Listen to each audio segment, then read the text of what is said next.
Hola, buenos días a todos. Gracias por su asistencia.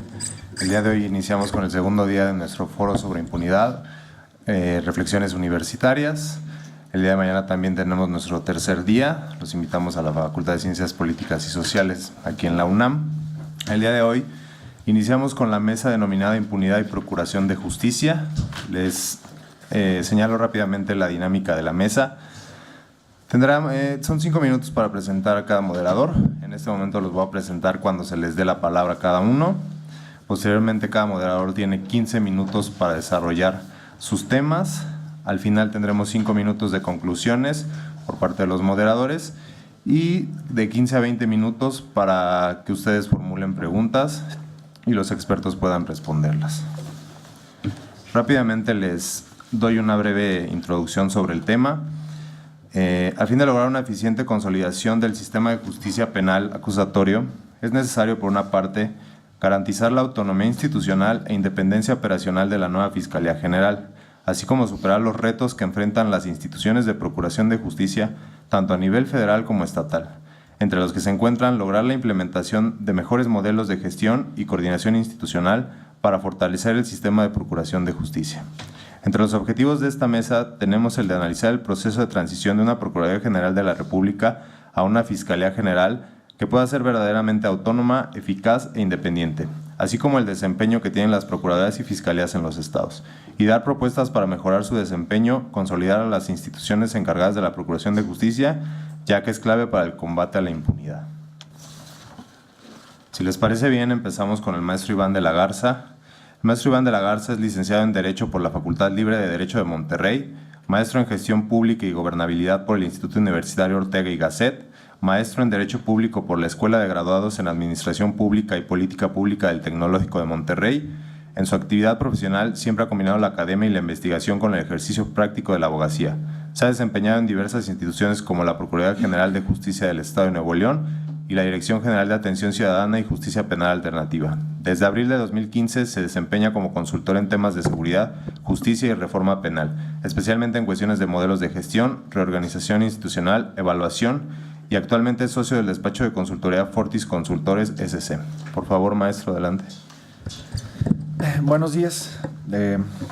Quiero agradecer primeramente la invitación que me hacen para poder estar aquí esta mañana con ustedes.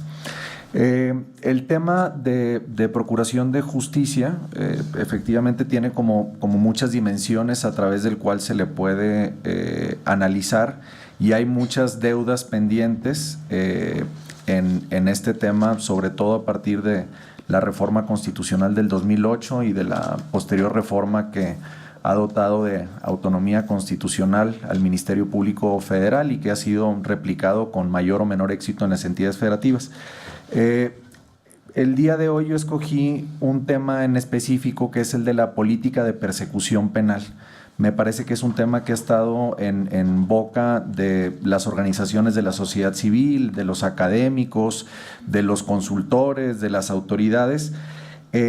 Y no obstante, me parece que el primer problema que tenemos es de carácter terminológico. Es decir, se habla mucho de política de persecución penal, pero me parece que hay poca claridad sobre qué significa. Entonces, lo que quisiera platicar con ustedes en estos minutos es cuál ha sido la interpretación que hemos tratado de dar a este concepto, o sea, tratar de darle un contenido específico a este concepto. Vamos a ver, para poder entender el concepto de política de persecución penal como quiero explicarlo en esta mañana, es importante partir de determinados presupuestos que voy a enunciar. El primero es que el proceso penal puede llegar a ser un útil mecanismo para acceder a la justicia, sin embargo, su alcance es limitado. En otras palabras, no podemos pensar que el proceso penal es la vía para solucionar el grave problema de seguridad y violencia que nuestro país ha enfrentado en los últimos años. Segundo presupuesto, las fiscalías tienen recursos limitados y la demanda del servicio es siempre superior a la capacidad de estas instituciones para satisfacerlo conforme a ciertos paradigmas que se tienen de cómo se solucionan los problemas de carácter penal. Es decir, esta conexión inmediata que se hace con yo fui víctima de un delito o tal persona fue víctima de un delito, ergo, cárcel. Ergo, sentencia condenatoria. Es decir, este es como el paradigma que se tiene y creo que es uno de los paradigmas que tenemos que empezar a modificar para poder entender el uso de la política de persecución penal. Tercer supuesto, la limitación de recursos nos coloca en una posición de suma cero, en el cual los recursos que se le invierten a la investigación y procesamiento de un caso se le resta a los otros. Este es probablemente uno de los aspectos más problemáticos de la política de persecución penal, pues nos obliga a tomar decisiones que con frecuencia pueden resultar contraintuitivas frente a las expectativas preconcebidas.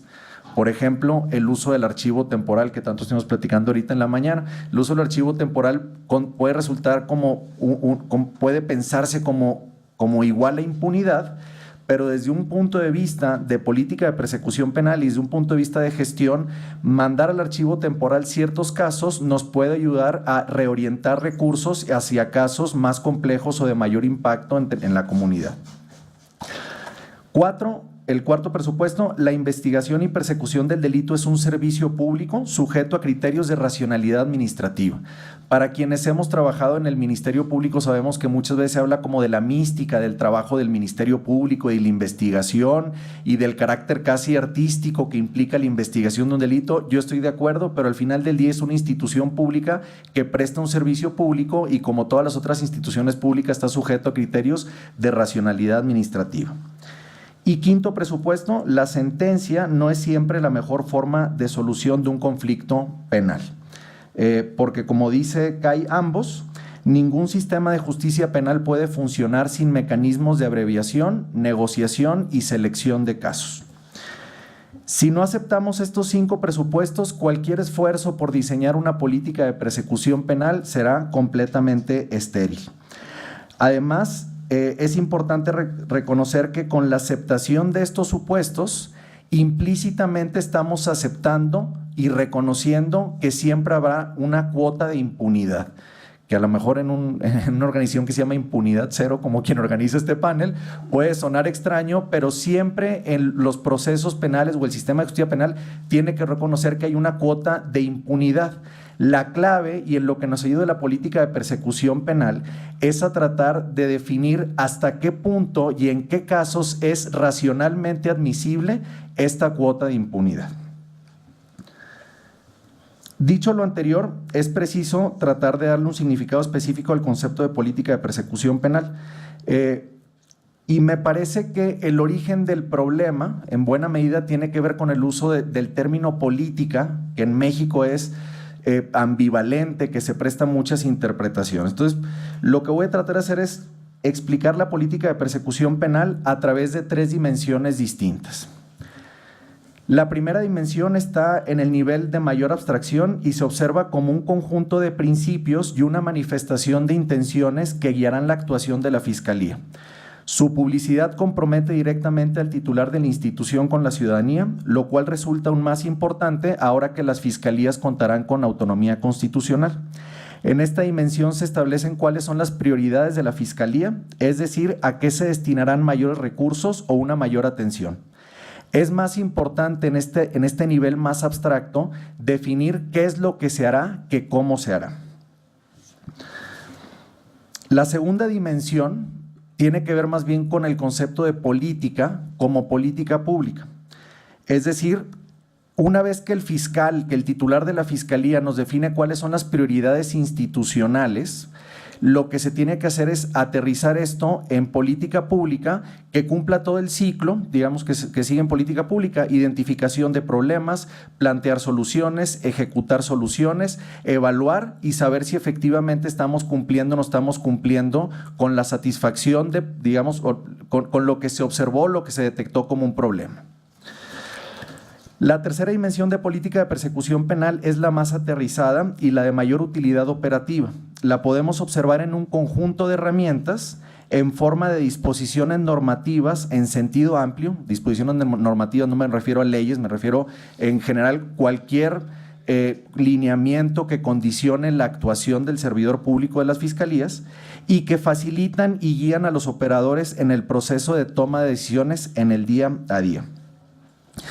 Voy a tratar, como esto puede sonar muy abstracto, como son todas las aproximaciones que buscan hacer una definición, voy a tratar de poner un ejemplo. Tenemos un hecho. México enfrenta un problema de violencia contra las mujeres. Eso es el hecho. ¿Cómo la política de persecución penal enfrenta este hecho a partir de estas tres dimensiones? Primero, ¿es la Fiscalía la única institución responsable frente al problema de la violencia contra las mujeres? Definitivamente no.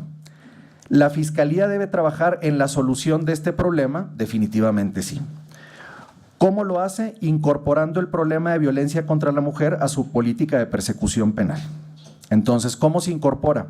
Primera dimensión, la política de persecución penal, que es un documento escrito, debe de señalar como una prioridad institucional los delitos y los casos en los cuales se ejerza violencia en contra de las mujeres. Ya está. Esa es la declaración de principios, la declaración de intenciones, el nivel más abstracto. Segunda dimensión, considerando las facultades y los recursos con que cuenta la Fiscalía, se deben definir las estrategias y líneas de acción para que esta prioridad se haga observable. No basta con que el titular diga que es observable y que es una prioridad, no basta con que el titular diga que es una prioridad, sino tiene que palparse, tiene que saberse que efectivamente es una prioridad. ¿Cómo es? Bueno, a lo mejor puede ser con la construcción de centros de justicia para la mujer, la impartición de cursos de capacitación especializados, hasta la definición de procesos para atender este tipo de casos. Y en la tercera dimensión, es decir, la dimensión de política de persecución penal como un conjunto de disposiciones normativas para la toma de decisiones, podríamos pensar que en el tema de la violencia contra la mujer, la política de persecución penal debe de proporcionar lineamientos y protocolos que sirvan para el proceso de toma de decisiones de los agentes del Ministerio Público. Por ejemplo, ¿qué características debe reunir un caso para optar por una suspensión condicional o bien por un procedimiento abreviado o bien por un juicio oral? Pero tienen que estar conectadas las tres dimensiones de política de persecución penal y este es el ejemplo que quería utilizar. Ya estoy por concluir, no sé cómo esté de tiempo, mi estimada. Ok. Estos tres enfoques son interdependientes. Si nos saltamos uno, lo más seguro es que los otros dos naufraguen. Si nos quedamos en el primer nivel, la política de persecución penal no tendrá un impacto práctico más allá del anuncio publicitario. Es decir, cuando el titular de la institución dice, esto es una prioridad para la institución. Claro, es una declaración de intenciones, es un principio, pero ¿cuál es el impacto práctico? No será observable a menos de que trabajemos en las otras dos dimensiones. Si nos quedamos en el segundo nivel, es decir, en el nivel de política pública, seguramente se avanzará en algo, pero la política de persecución penal tendrá un impacto operativo limitado. Es decir, sí construimos los centros de justicia para la mujer, hacemos los modelos de los centros de justicia para la mujer, pero esto ¿cómo se traduce en el tipo de respuestas que da la Fiscalía? ¿Cómo sabemos si es mejor o es peor ir a una suspensión condicional del proceso? ¿Cómo sabemos si es mejor o no está bien irnos a un abreviado? Si nos pasamos directamente al tercer nivel, es decir, la política de persecución penal, como estas herramientas hacia la toma de decisiones que muchas veces se ven como protocolos, por ejemplo, estaremos rodeados de lineamientos y protocolos que no tendrán un horizonte que los guíe y con el tiempo perderán su carácter normativo. Y para quienes hemos trabajado en fiscalías, es bien común que de repente dices, güey, tengo este protocolo, pero no sé por qué hago las cosas como lo hago. Es decir, tengo una regla que me dice que si A, entonces debo decir B. Pero ¿de dónde viene esto? Claro, si no hay una definición de las otras dos dimensiones, no sé exactamente hacia dónde voy. Gracias. La política de persecución penal también me va a permitir contextualizar los resultados que tiene una fiscalía. Y también me va a permitir saber si efectivamente estoy dentro de estos márgenes de impunidad razonablemente aceptados. Ya sé, insisto, sé que puede causar mucho ruido esto, pero tenemos que asumirlo. No es algo que se recomiende, pero es algo que simple y sencillamente va a pasar. Con frecuencia cuando me toca platicar sobre este tema, hago referencia a lo que nos dice, por ejemplo, la Fiscalía de Chile. ¿Por qué hago referencia a la Fiscalía de Chile? Porque me parece que de las fiscalías latinoamericanas es quien mejor tiene acomodados sus datos estadísticos. Si ustedes van al anuario que publica la Fiscalía de Chile, ustedes van a ver que desde el principio, el primer número que te dicen es recibí X cantidad de denuncias, y de estas denuncias que recibí, más o menos el 45% se van al archivo temporal. ¿Sí? Es decir, la cuota de impunidad asumida es del 45%, ¿sí? En el archivo temporal. Eso sí, con el restante son implacables, porque entonces consiguen respuestas para todos los otros asuntos. ¿Cómo sabemos si 45% está bien o mal? Todo depende de la política de persecución penal. Pongo otro ejemplo muy breve, ahora muy sonado, el caso del exgobernador de Veracruz, Javier Duarte. ¿Estuvo bien o estuvo mal ofrecer el abreviado? No sabemos, porque no hay una política de persecución penal. Si hubiera una política de persecución penal por parte del Ministerio Público Federal en donde se diga los delitos de corrupción cometidos por los altos mandos o los representantes populares de las entidades federativas son una prioridad, entonces lo que se pudo haber dicho es, bueno, si es una prioridad, no importa lo que le inviertas al caso, es importante ir al juicio oral, no solamente porque vas a obtener una sentencia mayor, sino como un proceso pedagógico y como un proceso de búsqueda de la verdad y rendición de cuentas de una persona que al parecer, al menos por la acusación que se hace, cometió graves delitos en contra de la población de su estado. Concluyo, la definición clara de la política de persecución penal es la única forma en que podemos juzgar si una fiscalía está combatiendo la impunidad o bien contribuyendo a esta. Muchas gracias. Muchas gracias, maestro.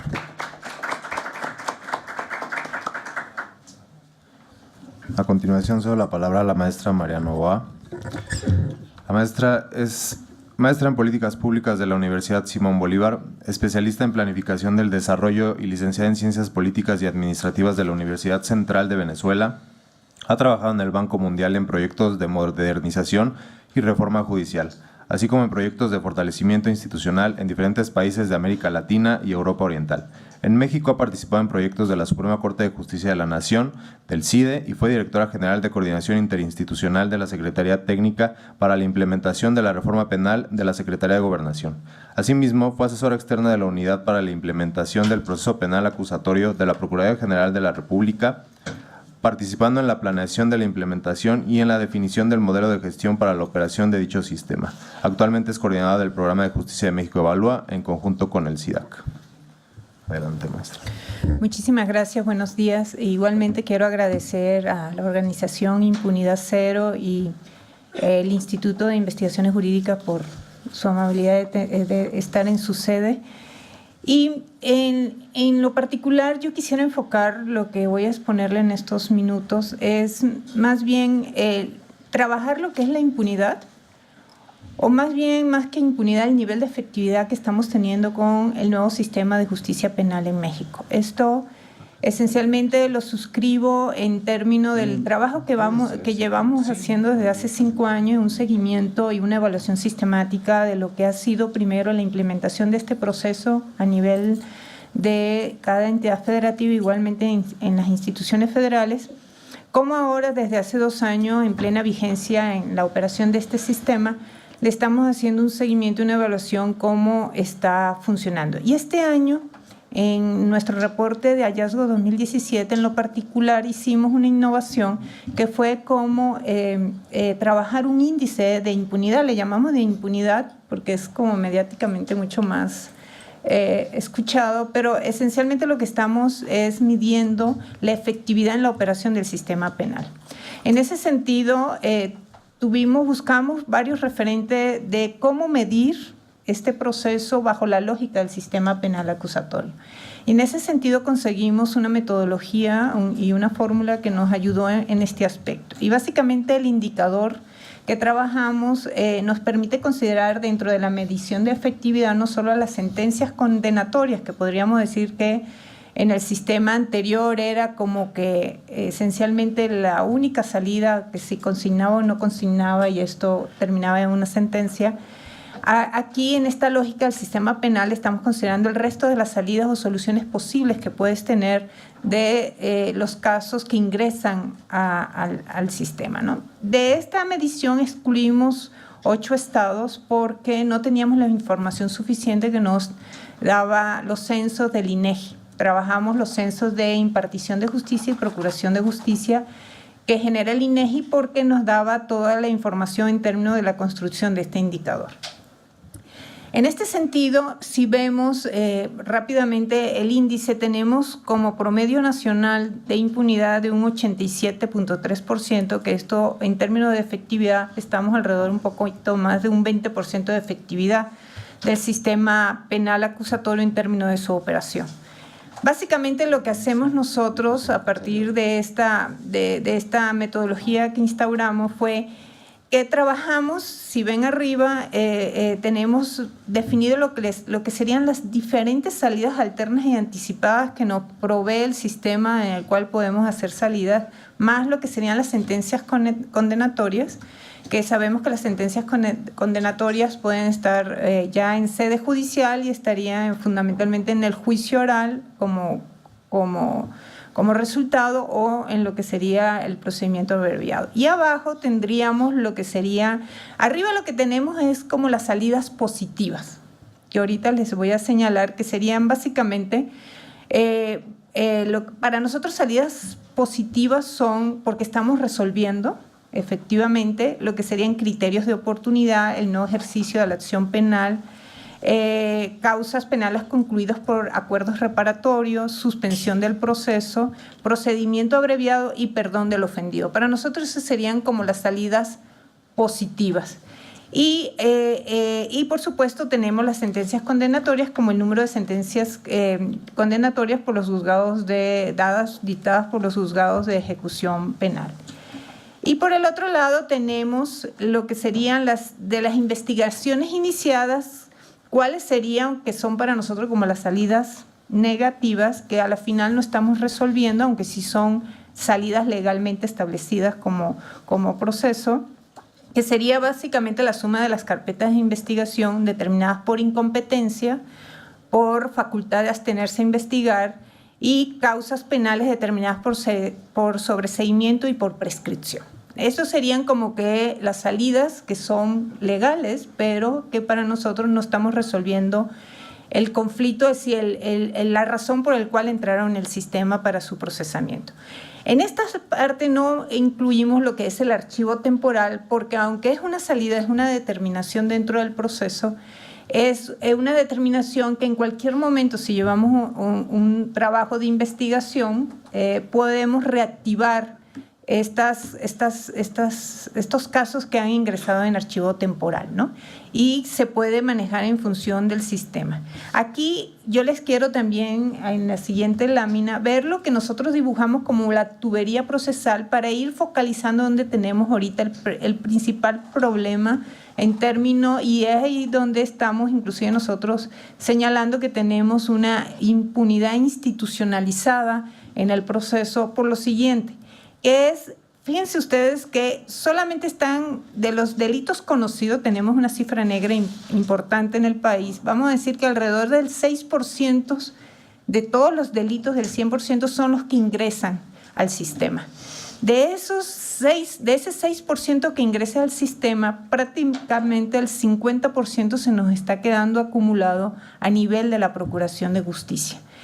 Y lo que está saliendo a nivel de sede ministerial esencialmente es lo que el porcentaje, es decir, el otro 50% que supuestamente son determinadas. Una parte se nos está judicializando, pero otra gran parte se nos está quedando en el archivo temporal, en incompetencia, en no ejercicio de la acción penal. Entonces, aquí vemos cómo en un porcentaje importante no estamos resolviendo efectivamente los casos, este 6% que nos está ingresando. Es ahí donde nosotros queremos focalizar el cuello de botella en lo que es la operación del sistema penal acusatorio. En este momento lo tenemos a nivel de las procuradurías, tanto estatales como la Procuraduría a nivel federal. En ese sentido, nosotros consideramos que hay 3 elementos importantes. Primero, pensamos que necesitamos definir y transitar hacia la construcción de un modelo nacional de procuración de justicia.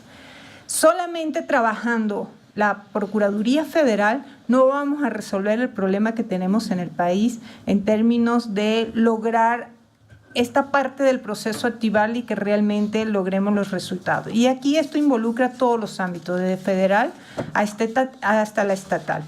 En este aspecto, nosotros estamos viendo 3 grandes problemáticas que hemos identificado, que es una falta de una visión sistémica sobre la función y la operación del sistema, tanto de seguridad pública y de procuración de justicia. Aquí creo que hay un problema importante donde estamos viendo las partes, pero no estamos viendo el todo. En segundo lugar, es los problemas ya más estructurales que tenemos a nivel de las procuradurías y su funcionamiento en el sistema penal acusatorio. Que esto implicó que tuvimos 8 años para hacer estas transformaciones y lograr estas capacidades a nivel de estas estructuras, que es uno de los principales déficits y deudas que tenemos de esos 8 años de implementación, porque todavía no lo hemos logrado. Y el tercer problema que vemos son las deficiencias en generación y uso de la información. Si estamos trabajando investigación criminal, todo se tiene que basar en información. Y tenemos un problema importante dentro de estas instituciones en cuanto a deficiencia en la generación y el uso de información para los procesos de investigación criminal. Ahí donde nosotros estamos focalizando las 3 principales problemáticas que estamos viendo. En cuanto a la visión sistémica, nosotros señalamos, y un poco lo que nos estaba refiriendo Iván antes, es que no contamos en México con una política nacional que le podríamos llamar una política criminal que logre articular de manera efectiva una visión de mediano y largo plazo de cómo sería el desarrollo en términos de seguridad y justicia que sirva como una brújula para la operación del Estado en estos aspectos, ¿no? Y esto obviamente lo estamos viendo que esto se refleja desde el mismo texto constitucional, pasando por otros ordenamientos jurídicos, donde tenemos una gran dispersión y fraccionamiento de estos conceptos, en el cual no nos permite tener una posibilidad de poder articular y tener claridad de cómo se distribuye y sobre quién recaen las responsabilidades dentro de este enfoque sistémico que tiene que haber, ¿no? Y por el otro lado, no existe un proceso continuo y evaluable con instrumentos de espacio de discusión de seguimiento efectivo de lo que está pasando con estos aspectos. Y aquí tenemos como también desde el punto de vista orgánico tenemos una gran dispersión de instituciones y órganos. Aquí tenemos, por ejemplo, la Conferencia Nacional de Procuración de Justicia, ¿no?, que debería de ser un poco el articulador, que además la subsecretaría técnica está dentro de la Procuraduría General de la República. Efectivamente, por ejemplo, esta instancia no logra articular y no logra hacer seguimiento efectivo, una evaluación de lo que está pasando con estos aspectos. Igualmente, esto pasa con otras organizaciones e instituciones dentro de lo que podríamos llamar este sistema articulado que debe de existir. Y por supuesto esta política criminal o esta política nacional que se tiene que también bajar a nivel de cada una de las entidades federativas en términos de sus problemáticas, después no lo vemos nosotros materializado, que es un poco lo que nos decía Iván, en planes de persecución penal o en políticas judiciales que respondan, y así inclusive con la política de prevención o la política de reinserción social, que la tenemos totalmente inexistente, vemos cómo esto no está efectivamente funcionando. Entonces tenemos que tener esta visión sistémica que para nosotros es fundamental. El otro aspecto son estas deficiencias estructurales que tenemos a nivel de las procuradurías, que básicamente nosotros la estamos focalizando en la incapacidad que tenemos de priorizar, gestionar e investigar fenómenos criminales. Tenemos esta ausencia que después inclusive vemos cómo tenemos problemas a nivel de nuestros ministerios públicos y de la Policía de Investigación para lograr materialmente a través de las investigaciones lograr que perfectamente esto empiece a embonar y también coordinarse entre ellos. A la final nosotros lo que pensamos es que tienen que haber unidades de investigación criminal donde el Ministerio Público tenga una conducción jurídica del proceso y que se pueda tener investigadores o policías de investigación con capacidades para lograr ejecutar estos procesos de investigación criminal, pero todo en el marco de tener estas herramientas que te ayuden a hacer una priorización y lograr gestionar cada uno de estos fenómenos criminales o delitos que tenemos frente a nosotros. Y ya un poco para ir cerrando, aquí tenemos que ir viendo cómo logramos tener esquemas flexibles que nos permita la integración, modificación y especialización de equipos de estos operadores para lograr afrontar estos fenómenos criminales. Y por supuesto un aspecto fundamental de estos operadores hay que garantizar su independencia técnica para que logren efectivamente operar estos modelos de investigación criminal en el cual logremos resultados. Y por último, que era la parte fundamental que también nosotros pensamos que uno de los aspectos más problemáticos que tenemos a nivel de las procuradurías o el modelo de procuración es la información que usan las procuradurías en sus procesos internos. Básicamente es inexistente, tenemos una muy mala calidad de información y está totalmente otra vez compartimentalizada y que no se utiliza de manera sistémica, ¿no? Y sistemática, en el cual nos ayude efectivamente a trabajar toda esta parte de información e inteligencia que tiene que estar asociada. Entonces estos son los 3 elementos de problemáticas estructurales que vemos en nuestro modelo actual de procuración de justicia, donde igualmente hay un tema estructural importante que es: tenemos un problema de definición de competencias y de reglas de atracción que nos ayude cómo articular lo local con lo federal en términos de los fenómenos criminales. Entonces, es ahí que esto nos puede estar dando mucha percepción de impunidad en cuanto a delitos, y más ahora con estos fenómenos criminales tan complejos, donde hay mucha conexidad inclusive de delitos del fuero común con delitos de delincuencia organizada, que no nos permite definitivamente lograr tener una persecución penal efectiva de estos fenómenos criminales en función de un modelo nacional de procuración de justicia. Entonces, un poco cerrando, nuestra principal idea es: sí tenemos que ir a una transformación de cada una de las procuradurías y fiscalías, y este tránsito de procuradurías a fiscalía que logre darle una oportunidad a una operación efectiva al sistema penal acusatorio. Y no es un problema que solamente haciendo los cambios a nivel de la Fiscalía General, es decir, de la PGR a Fiscalía General, sino que tenemos que irnos ya más a una transformación del modelo de procuración de justicia para que logremos efectivamente lograr perseguir estos fenómenos criminales de más y de mayor alta complejidad y de mayor impacto social. Muchísimas gracias. Gracias, maestra.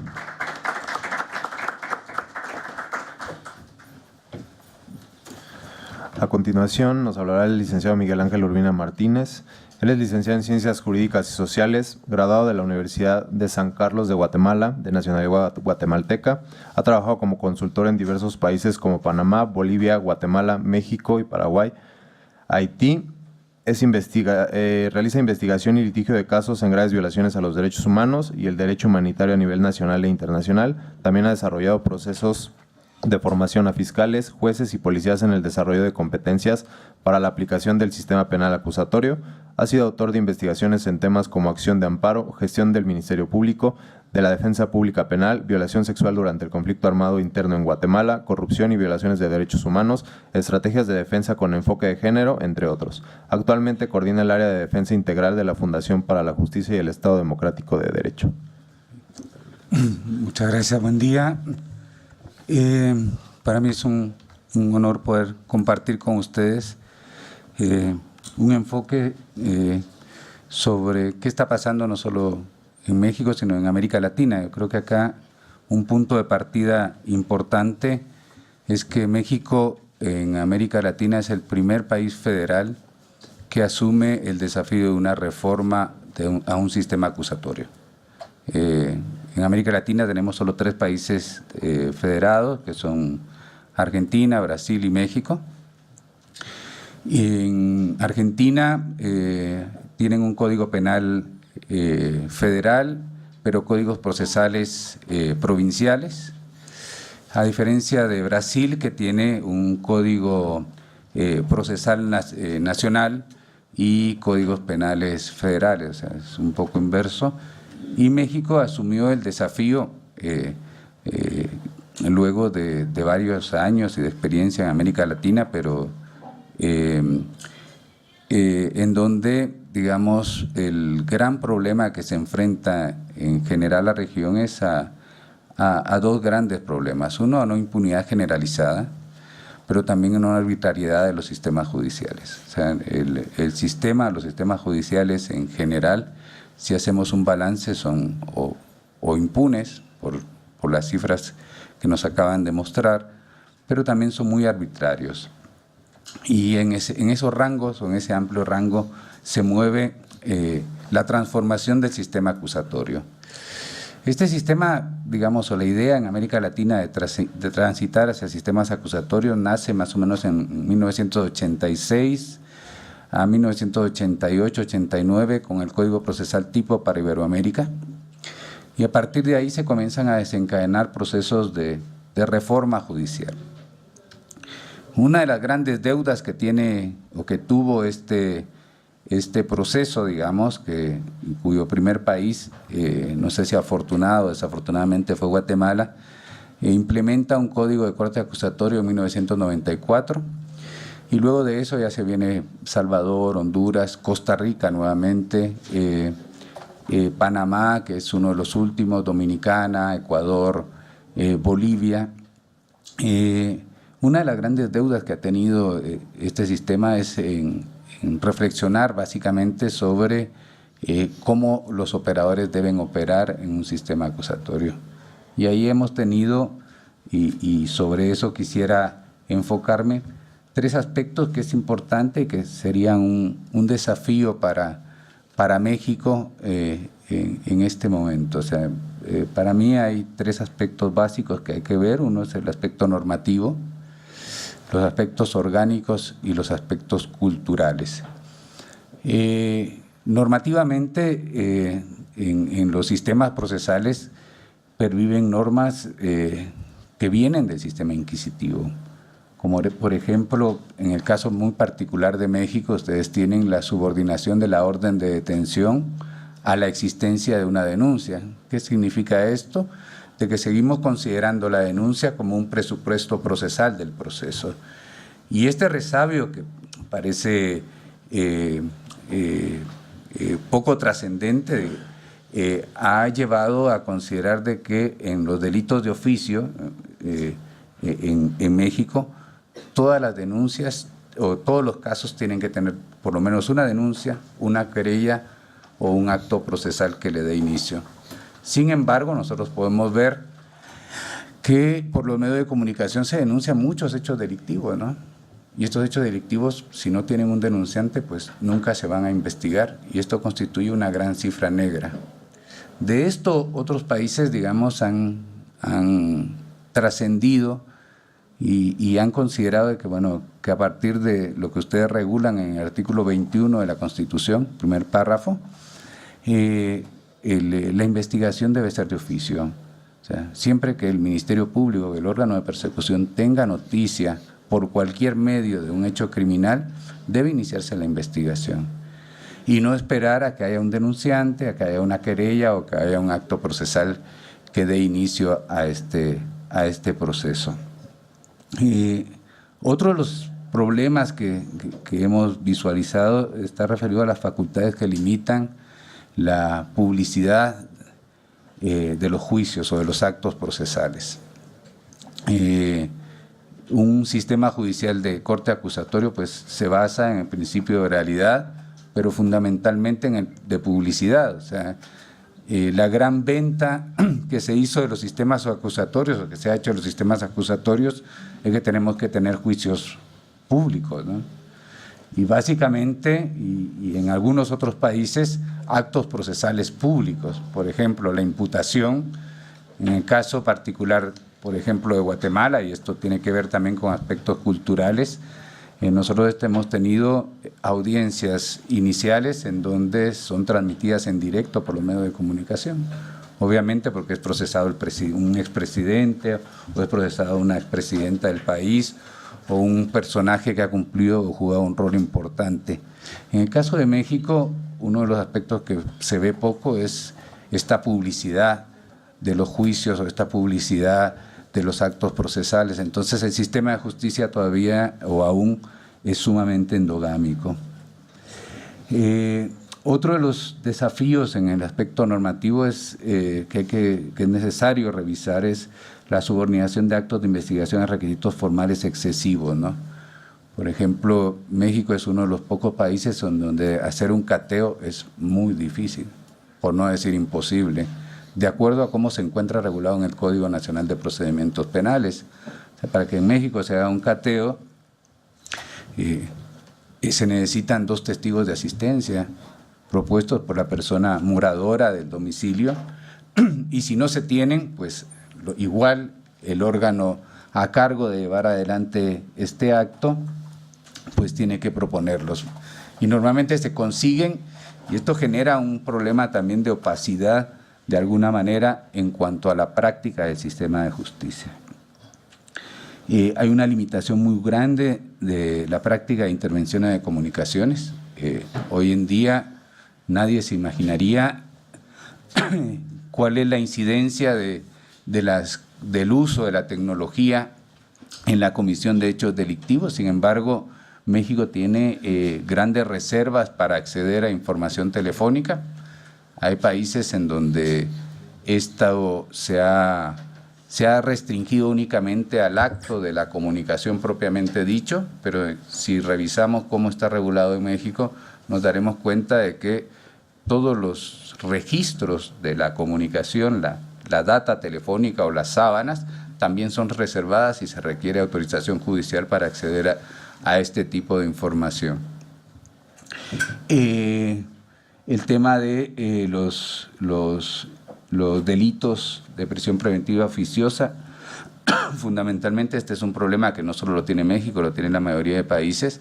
Esto también genera en ocasiones mucha arbitrariedad, porque basta con el nomen juris que le atribuyen a una persona, con eso se genera la prisión preventiva oficiosa. Entonces ya no hay un examen exhaustivo respecto de cuáles son los supuestos de hecho y cuál es la sustentación probatoria que existe en cada caso en particular. En el aspecto normativo, igualmente, uno de los grandes desafíos es desmontar la regulación que impone requisitos formales innecesarios para el desarrollo de las audiencias.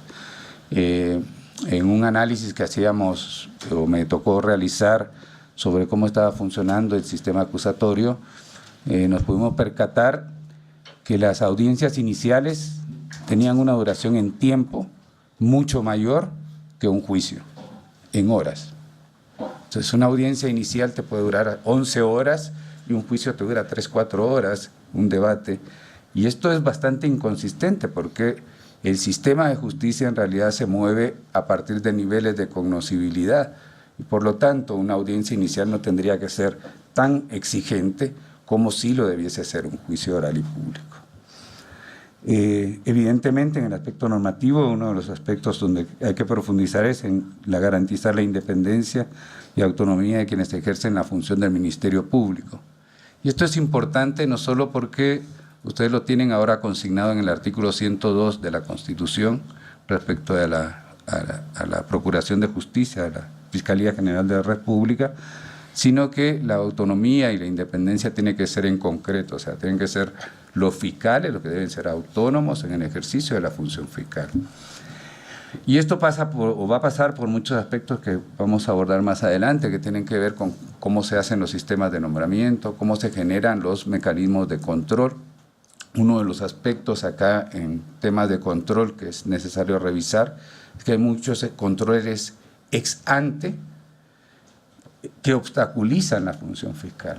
Por ejemplo, un criterio de oportunidad tiene que ir a un órgano de control de un órgano designado por el Procurador General de la República, cuando es un acto que podría resolverse de otra manera. Una obtención del ejercicio de la persecución penal también va a control.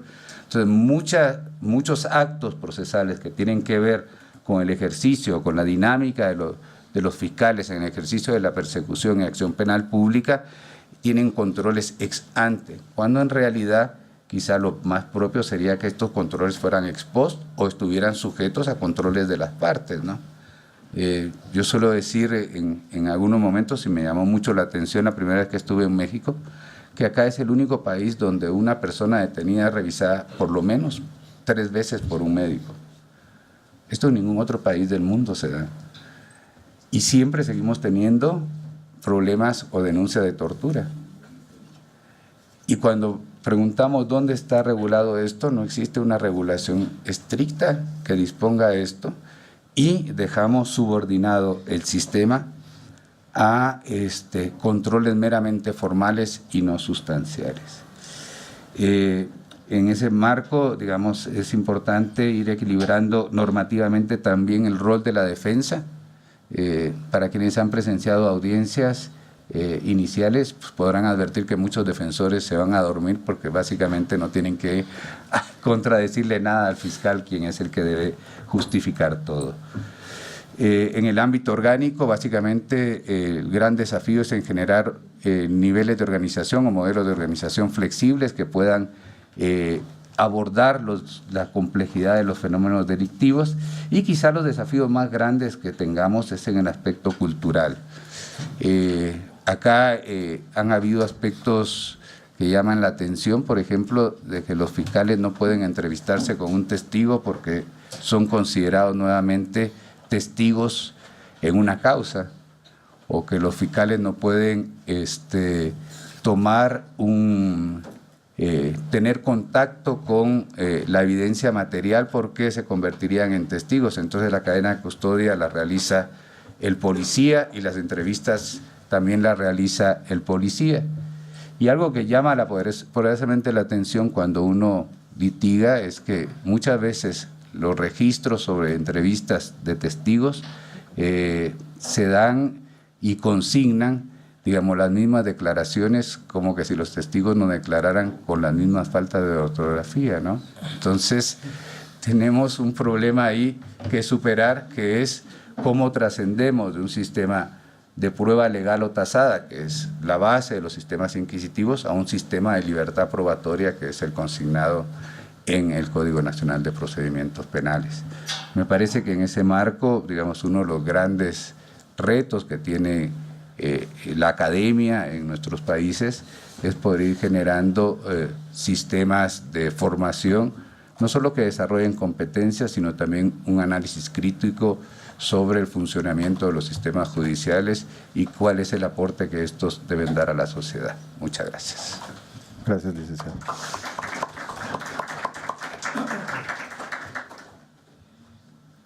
Bien, por último tenemos al doctor Guillermo Cepeda Lecuona. Es doctor en Derecho con especialización en Sociología del Derecho por la Universidad Nacional Autónoma de México, director de Jurimetría e Iniciativas para el Estado de Derecho AC, académico en el Colegio de Jalisco e investigador de Impunidad Cero. Pionero en estimar la impunidad en México y por más de 20 años se ha dedicado al diagnóstico, propuestas, búsqueda y documentación de buenas prácticas sobre el sistema de justicia penal.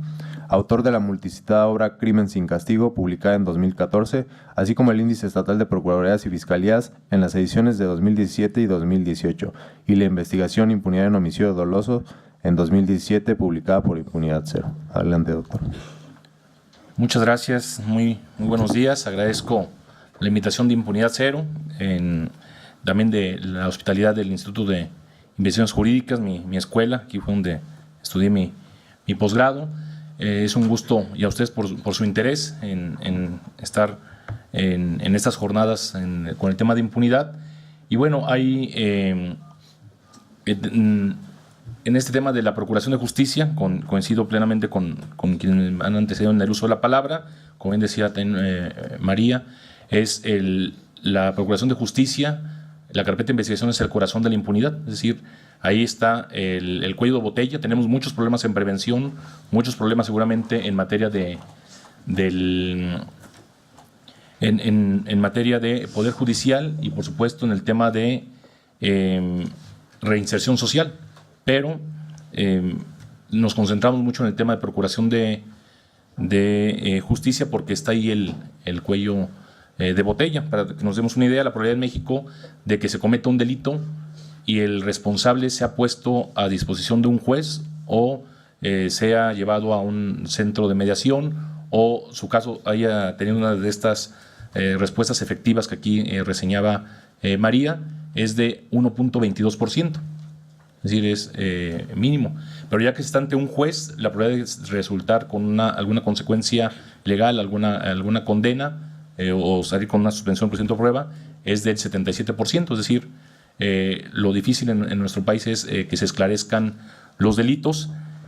Hay dos desafíos para el Ministerio Público que nos plantea la agenda de esta mesa. Uno es la inefectividad, que aquí se ha comentado, y otro es el tema de ilegitimidad, es decir, el tema de la desconfianza, la arbitrariedad que caracteriza al Ministerio Público, esos escándalos de falta de independencia, fabricación de pruebas, montajes que conocemos, que de hecho en esa desconfianza descansa esta serie de prevenciones ex ante, como aquí se comentaba, porque ha sido a raíz de una desconfianza reiterada en el Ministerio Público, en su falta de autonomía e independencia. Incluso Jorge Carpizo, en su estudio sobre el presidencialismo mexicano, refiere que una herramienta fundamental del presidencialismo mexicano es su disposición discrecional de la acción penal. Es decir, bueno, es una de las herramientas que tiene el Ejecutivo, y en el esquema piramidal que caracterizó a nuestro país, también los gobernadores de los estados tienen en la acción penal usada de manera discrecional, pues un uso político que sistemáticamente se le dio. Entonces, sobre estos dos temas se nos convoca el día de hoy. Yo por una presentación, creo que hay problemas para localizarlo, pero bueno, lo vamos platicando. Me aviento a capela. Yo a veces dependo mucho de mis gráficas, pero bueno, ahorita lo comentamos. En cuanto a la respuesta, pues es mejorar la capacidad de respuesta. Aquí se ha dicho, lo omití al principio, es un honor compartir esta mesa con personas cuyo trabajo respeto y admiro mucho. Y bueno, en el tema, una de las respuestas es mejorar la capacidad de respuesta. De hecho, aquí María ha estudiado mucho el tema de la efectividad, y bueno, el modelo de gestión, que es una necesidad fundamental, pues el que ha construido Iván, este modelo de los 3 pisos es fundamental. Ya le había comentado yo la semana pasada que en Jalisco lo vamos a arraigar próximamente para mejorar nuestro sistema y pasar de ser de las peores fiscalías del país a ser pues recipendario de las buenas prácticas. También es un tema fundamental, también como aquí se ha dicho, la seguridad, la justicia se construye de abajo hacia arriba. Es decir, no podemos comenzar por la Fiscalía General de la Procuraduría General de la República. En los estados hay muy buenas prácticas. Cuando el nuevo sistema de justicia se empezó a adoptar en los estados, decíamos, ¿para qué inventar el agua tibia? Hay que traernos el área de atención a víctimas de Nuevo León, en aquel entonces el Sistema Estatal de Justicia Alternativa de Baja California, la Unidad de Medidas Cautelares de Morelos. Ya están las buenas prácticas funcionando. Hay gran innovación que se está haciendo en los estados. Adoptémosla, y hay excelentes estándares. Aquí vamos a ver algunos de los estándares de calidad que se utilizan. Y bueno, ya se nos comentaba aquí que tenemos una cifra negra impresionante y que ha crecido. La primera vez que se hizo una encuesta de victimización en nuestro país a nivel nacional, en el 2001, se reportaba 1 de cada 4 delitos, el 25% de los delitos se reportaba. Ahora, como ya se comentó aquí, se reporta e inicia investigación solo el 6.8% con los resultados de la ENVIPE 2018, es decir, solo se reportan casi el 7% de los delitos, y con eso basta para que se colapse el sistema de procuración de justicia. ¿Qué sería si se denunciara el 15%, el 20%? Es decir, tenemos un problema de modelo de gestión urgente. Entonces, es una de las partes que se tiene que trabajar, y me parece que aquí en las siguientes láminas ahí tenemos el 93.2% de los delitos están en la cifra negra. Y como ya 33.6 millones de delitos se cometieron, solo se reportaron, según el ENVIPE, 2.3 millones, y según el secretario ejecutivo se iniciaron 1.670.000 carpetas de investigación, tanto por delitos federales como locales. Entonces tenemos una gran cifra negra. Y también habrá que mencionar que la estructura de la cifra negra también es en sí misma un tema en el que tenemos que conversar, porque ya se decía aquí, una de las cifras negras más bajas en Latinoamérica es la de Chile. El 45% de los delitos sí se reporta, aquí solamente el 7%. Y cuando en el 2001 salió esta primera encuesta, yo recuerdo que en ese entonces trabajaba en SIDAC, sacamos un análisis de la cifra negra y se nos refería desde el gobierno que era una cifra que era amarillismo, porque decía en ningún país se reportan todos los delitos, en los Estados Unidos se reporta el 34% de los delitos, entonces en México el 25% no hay tanta diferencia, pero cuando uno le pone la lupa a la cifra negra, ve por qué no denuncian los mexicanos, y el 63% de los que no denuncian los mexicanos es por desconfianza, no va a servir de nada, no tengo la menor expectativa de resultados, desconfío, son trámites costosos y prolongados, y en algunos estados el 2% decía, en aquella encuesta lo que se va a detectar, porque me asaltó un agente de la autoridad, ¿no? Es decir, entonces hay un nivel de desconfianza. En los Estados Unidos o en otros países, la mitad de los que no denuncian el delito es porque ellos mismos desestiman el asunto. Se frustró el delito, se activó la alarma, me robaron un documento no negociable. En sí mismos ellos discriminan. La mitad de los no denunciantes es porque ellos mismos consideran que no vale la pena activar el sistema de justicia. Aquí en México la cifra negra se construye fundamentalmente de desconfianza. Y hacíamos la siguiente lámina, es pues la efectividad muy similar a lo que aquí se comentaba, y una vez que se inicia la carpeta de investigación, pues el sistema acusatorio tiene más alternativas para resolver los asuntos, la formulación de la acusación, el acuerdo reparatorio, y en muchos estados que reportan, una vez que se cumple el acuerdo reparatorio, declaran el no ejercicio de la acción penal. También por eso consideramos el avance de la justicia alternativa.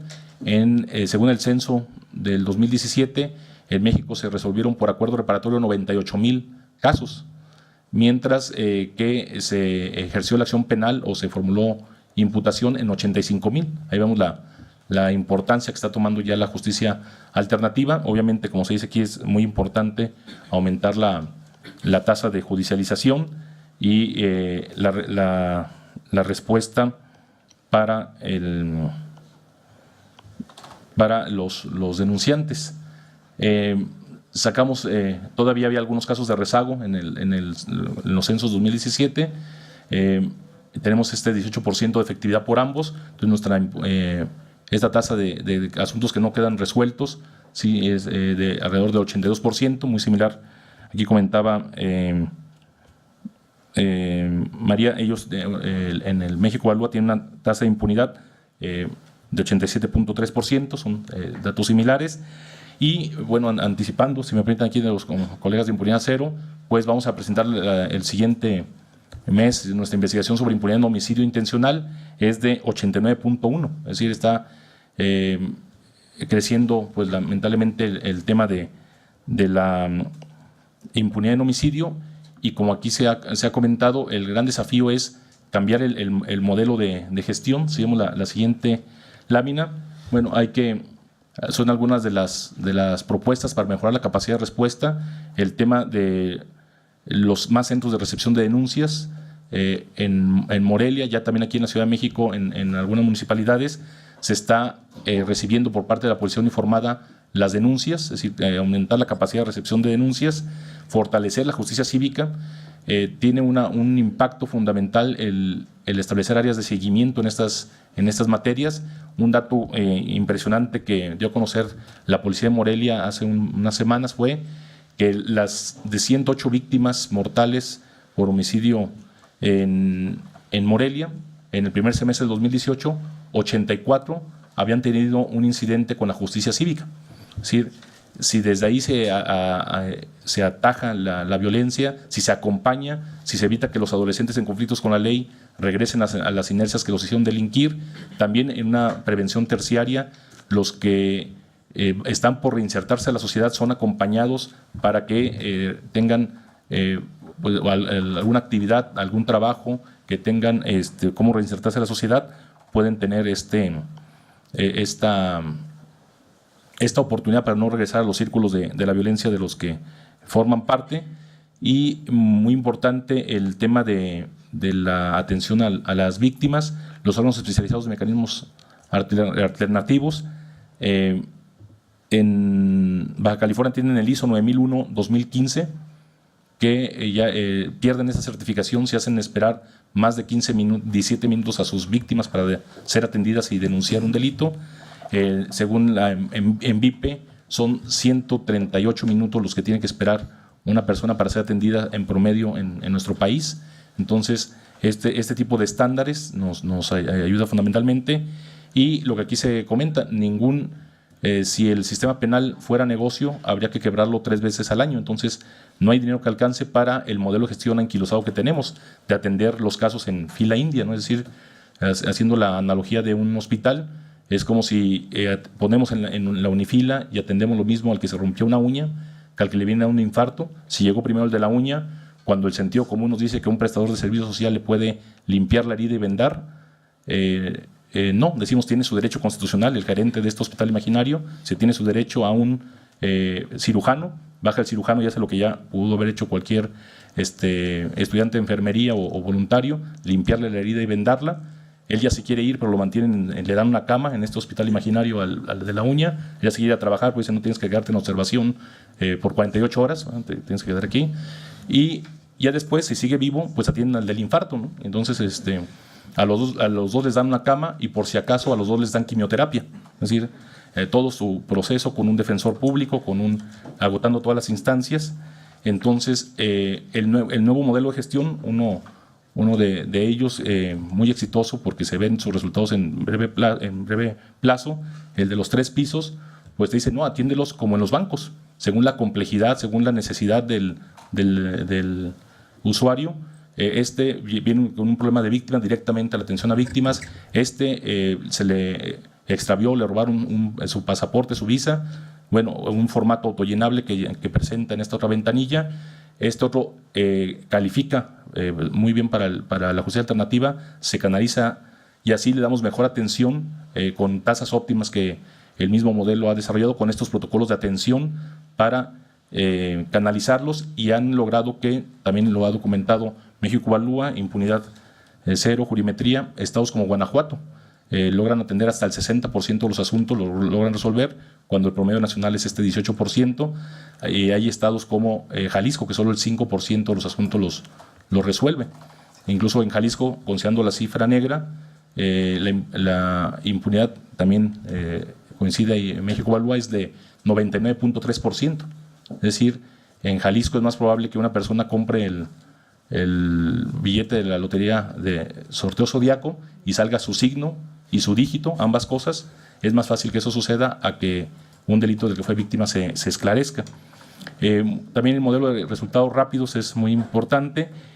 Seguimiento y evaluación. Hemos estado haciendo seguimiento y evaluación en 5 estados en los que se aplica el modelo de 3 pisos, en particular en mecanismos alternativos de solución de controversias, y es muy importante. Cada 4 meses estamos haciendo un muestreo de expedientes, entrevistas de satisfacción de usuarios, y se logra ver cómo en 4 meses se mueven las variables. Entonces creo que hay mucho por hacer, hay muy buenas prácticas para lograr recuperar la efectividad. Hay otra línea, el tema de la autonomía, pero muy importante, y yo creo que para ambos objetivos, es el servicio profesional de carrera. Es decir, cuando hemos documentado desde hace 7, 8 años buenas prácticas, regresamos, por ejemplo, a Mexicali a documentar, a darle seguimiento a buenas prácticas, y ya no están los ministerios públicos que las habían implementado. Sigue habiendo mucha rotación, y yo considero que es más importante para la autonomía del Ministerio Público, la autonomía interna, que un Ministerio Público deje de tener contratos trimestrales, que tenga una carrera que defender frente a las imposiciones políticas. Y yo a veces, obviamente con sarcasmo lo digo, si me dieran un buen servicio profesional de carrera del Ministerio Público, por mí que lo adscriban a la Secretaría de Turismo. Mientras haya un buen servicio profesional de carrera, va a haber esta autonomía interna, que a veces es más gravosa, más estresante para los ministerios públicos que la autonomía externa de la institución. Entonces yo creo que es fundamental. Estamos en un servicio a contracorriente, el mejorar las procuradurías. No hay que ser ingenuos. Por 8 décadas la impunidad se vendía y la ineficiencia se vendía en las procuradurías. No tiene por qué desaparecer por decreto, y la administración del cambio es muy, muy difícil. Ya me gusta mucho una frase del presidente de Luis Rubio que refiere, reformar es atentar contra intereses creados. Si no sabes, no quieres o no puedes, no reformes. Entonces hay lucrativos negocios que se basan en la ineficiencia y en la impunidad. Lo hemos visto en los estados en los que hemos trabajado en justicia alternativa. Meter facilitadores al área de accidentes de tránsito, se amotinan los ministerios públicos. Y ministerios públicos que dicen, así literalmente algunos nos dijo en un estado del norte del país, nos dijo, ahora de dónde voy a feriar. U otro peor, más airadamente nos dijo, a mí me costó estar aquí. Así que entonces hay ámbitos de inmunidad, de impunidad, de corrupción, y entonces el modelo de gestión con transparencia, con este sistema de tuberías, de claridad, de supervisión y estar evaluando el muestreo de expedientes es elocuente. Nos dice, el accidente fue a las 7 de la tarde, a las 3 de la mañana le da la libertad y le da cita para el centro de mediación a los 2 días. Pues 20 años después de estudiar Procuraduría, uno dice, esta libertad costó, ¿no? Es decir, entonces es fundamental esta parte de la administración del cambio. También coincido con cómo se maneja la información, cómo se genera. Tenemos que terminar con el modelo epistolar de investigación por oficios. Por oficio le pido al coronel de investigación que le pida por oficio al director de periciales que le pida por oficio a un perito que haga algo. Estos son equipos de trabajo que convertir datos en información en inteligencia es fundamental. La unidad de imputados la unidad de investigación con imputados desconocidos genera patrones, investiga, y algunos estados la tienen de membrete, pero lo usan como bodega simplemente de investigaciones sin ordenar, sin clasificar y sin gestionar la información para descubrir patrones. Y en el estado de Nuevo León, con este modelo, se logró esclarecer 7% más de los asuntos pendientes. Entonces creo que es un problema de modelo de gestión, sí, de autonomía es fundamental, de servicio profesional de carrera es apremiante y urgente, es una prioridad, construir una carrera para los ministerios públicos y evaluarlo en lo cuantitativo, pero también en lo cualitativo. Nosotros evaluamos la satisfacción de usuarios y se puede ver cómo a veces se logran las cuotas cuantitativas y se va perdiendo calidad en el servicio. Nuestro lema con los facilitadores cuando exponemos los resultados es: las personas son más importantes que los indicadores, y si 2% más de efectividad te cuesta 5% menos de satisfacción de usuarios, no podemos seguir con ese nivel de servicio, ya que cuidar ambos puntos para recuperar la legitimidad y la efectividad de nuestras instituciones de Procuración de Justicia. Entonces, muchas gracias. Gracias, Guillermo. Ya para finalizar, formularon algunas preguntas los asistentes. Este es para el maestro Iván. Nos preguntan si la corrupción en qué medida afecta a la política de persecución penal.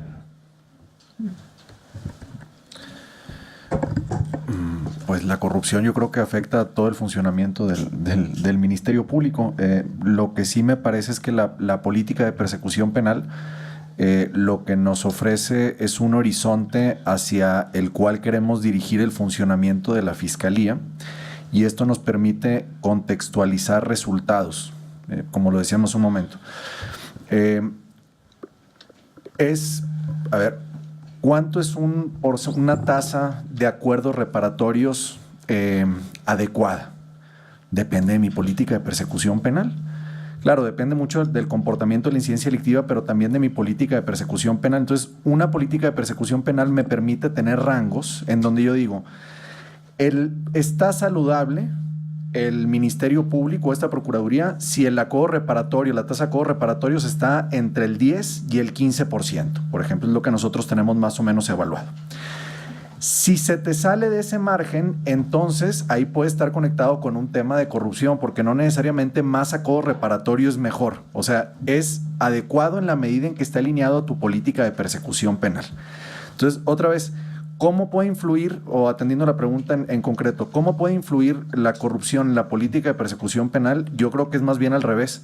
¿Cómo la política de persecución penal te permite adoptar mecanismos de control interno que pueden ayudarte a disminuir la corrupción? Gracias, maestro. Tenemos una para la maestra Novoa. ¿La profesionalización y el estandarizar perfiles de puestos es la solución en la impartición de justicia? Aquí hay un tema importante que es definitivamente en todo lo que es el sistema de justicia, tanto en seguridad como en justicia, sí tenemos que irnos a un servicio profesional de carrera porque es la única vía que le damos independencia técnica a los operadores. Estamos hablando de policías, ministerios públicos, peritos. Aquí, para que esto efectivamente en México pueda suceder, sí se tiene que dar un cambio a nivel constitucional. Está el artículo 123 constitucional que plantea quitarle, que es algo esencial dentro de lo que podría ser un servicio profesional de carrera, la estabilidad y la permanencia de los operadores. Cuando ya esto es anulado por este artículo, efectivamente, aunque tengamos definición de que esto pueda suceder, no va a suceder.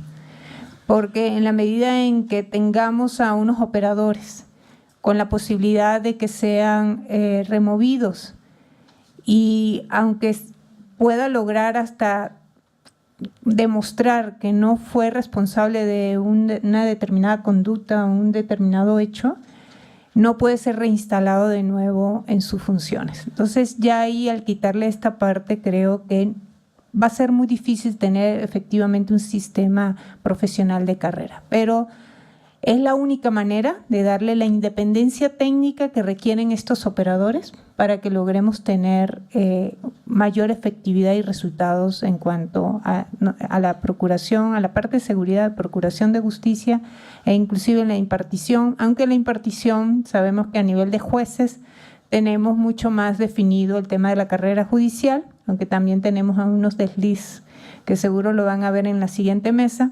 pero creo que es a nivel de policías, ministerios públicos y peritos, y ahora el nuevo rol que tenemos presente, que es el analista, requieren definitivamente un cambio para darle esta independencia técnica en la operación. Gracias, maestra.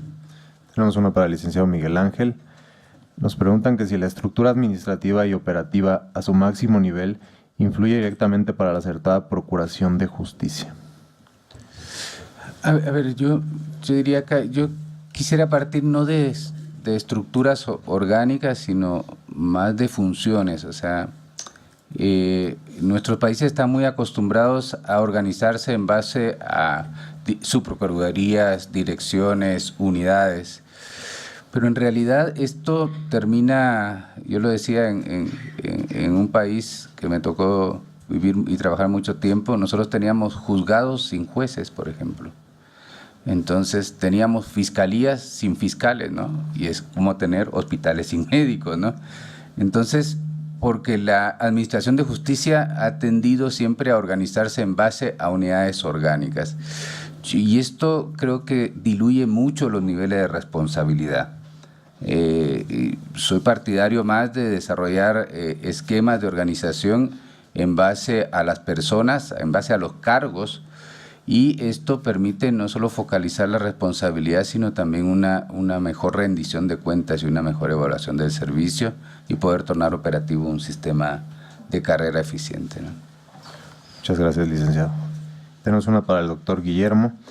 De acuerdo a sus investigaciones, para usted, ¿cuál es el principal problema que genera la ineficacia en la procuración de justicia hoy en día?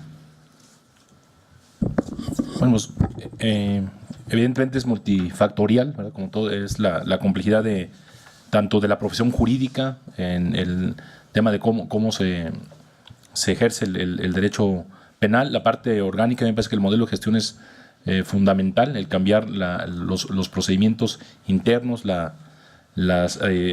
optar por las unidades de investigación, el servicio profesional de carrera, ahora que se comenta pues cómo desde cualquier impulso por hacer un servicio profesional de carrera serio, es detonado desde el artículo 123 de la Constitución, donde se quita el cimiento, que es una estabilidad laboral, ¿no? A través de...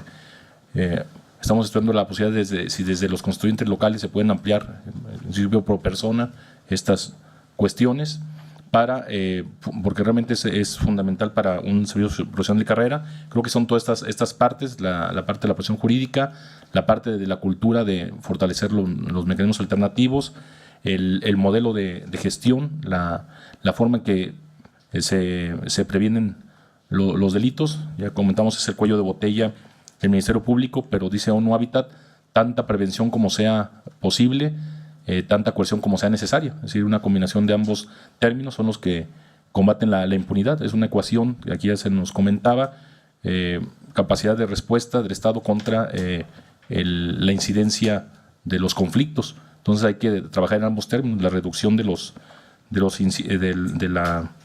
la incidencia con la prevención, y por otra parte mejorar la capacidad de respuesta. Entonces yo creo que ahorita los dos problemas de legitimidad y de efectividad se pueden ganar avanzando en el tema de autonomía, fortaleciendo el tema de la capacidad de respuesta, y en ese sentido yo creo que son 4 o 5 factores fundamentales, pero serían en ese orden los que comenté.